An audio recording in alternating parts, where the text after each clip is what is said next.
They understood that the flexors flex, the extensors extend. They know which muscles are in play when, like, for instance, if you want to do like the Collium Matthew, you have Christ, Caravaggio's Collium Matthew with the hand out like this. There's a tremendous amount of expression, but if you don't know anatomy, you're going to have someone like screw up hand like this, you know. What's that in this thing? You know? So you got to understand the language, you got to respect the language. So the problem today is that very few schools actually teach you to draw anymore.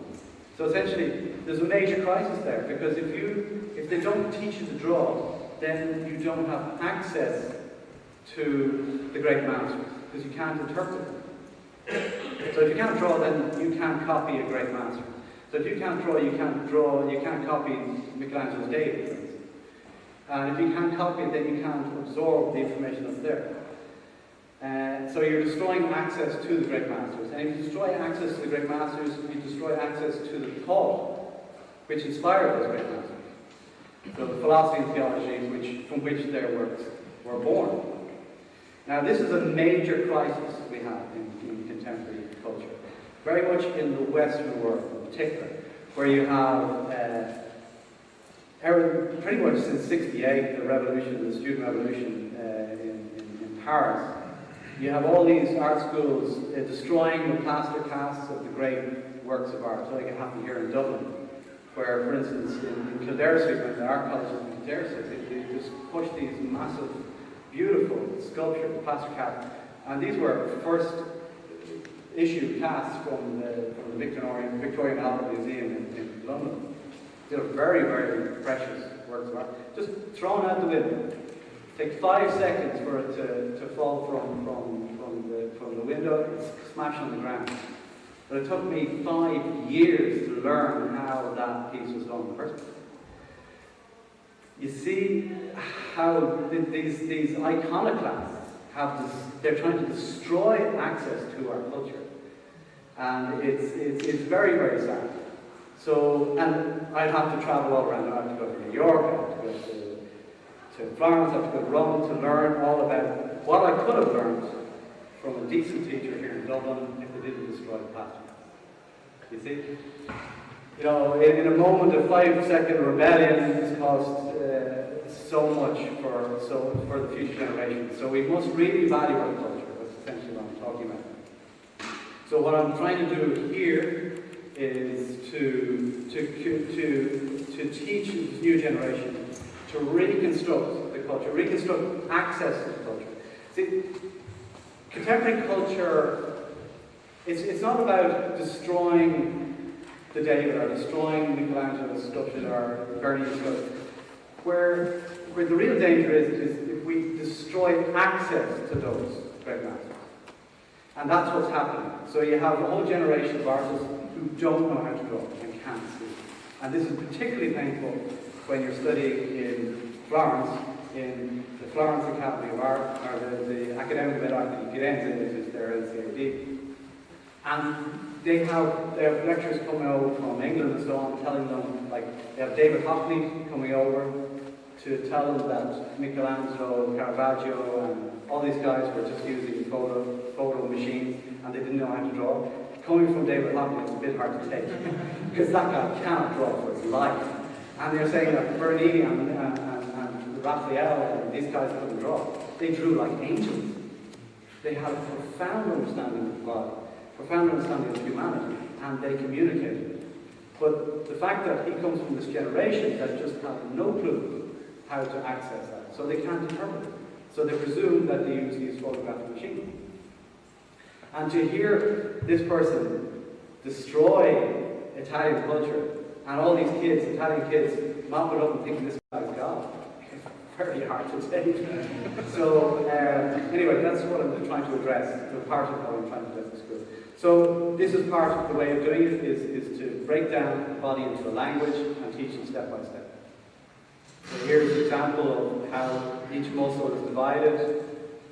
So you can pick each muscle and its extensor and then photograph, and then you have the different muscles in cross section to the body, so you know what it's like, how many flexors are there, how many extensors are here, and so One way of doing this was to draw the body, draw the skeleton in a very accurate way, getting exact proportions. And then once you have the exact proportions, then apply the muscles with transparencies so that people know where the origins and insertions of each muscle is, because you can't draw a muscle unless you know where it comes from and where it's going to. How can you do the arch of the line unless you know where it's coming from and going to? So once you understand the origin and insertion of each muscle and how they differ in different actions, that gives you a tremendous power of communication. Which means that you don't even need a model. It saves a lot of money.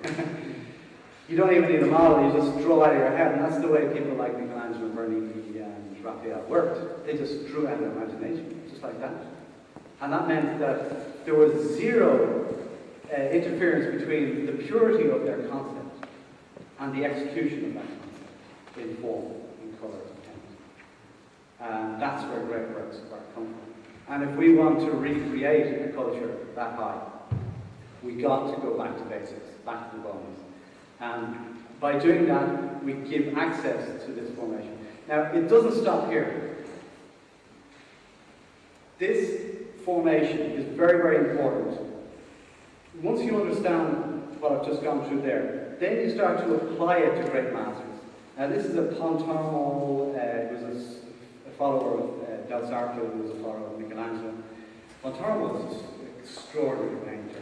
And he's a real mystic, with John the Cross type of guy.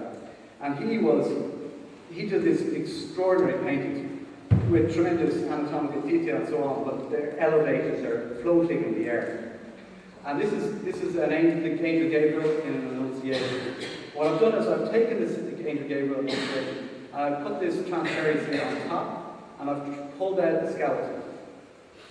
So it's to see where the bones are in the skeleton. And then once I've pulled the skeleton out, then I put this transparency on top of that one, and then apply the muscles. So which muscles are in action, which muscles are extending, contracting, flexing, and so on. And then colour coding them, so that people can understand the language and how the language is communicated. And then once you understand how the muscles are contracting and expanding, then you apply drapery, which is this part here. So by doing this, anybody who comes to the studio can see straight off, this is what goes into a masterpiece. And they learn straight off, I got to go right to basics on this. There's no shortcut to be taken here. Here's some students doing life drawings. And these are students doing écrochets, which are these anatomical models. And this is Cody. Cody's a great guy. He's a 24-year-old. He was a punk from Hawaii. He was until he was 18. Then he went to New York. He went to Florence Academy of Art. And he spent 5 years in Florence Academy of Art. Very good school. They teach the language very well, but they leave it at that. And that's an interesting point. A lot of the schools in Florence, they teach the language very well, but they don't use the visual language to penetrate the culture from which that language comes from. When I went back to basically a quick overview. I went to New York for 2 years. September 11 went to Rome for a year and a half, Florence for a year and a half, went back to Ireland for 3.5 years to establish the Irish Academy of Figurative Art. Went back to Florence about 2 years ago. And when I was back in Florence, I decided I knew exactly what was needed, theologically and artistically. I thought the best way of approaching this would be to invite all the artists to my studio in the city, all the artists from the different schools and academies, the liberal art schools and the more conservative, liberal art schools and more conservative academies.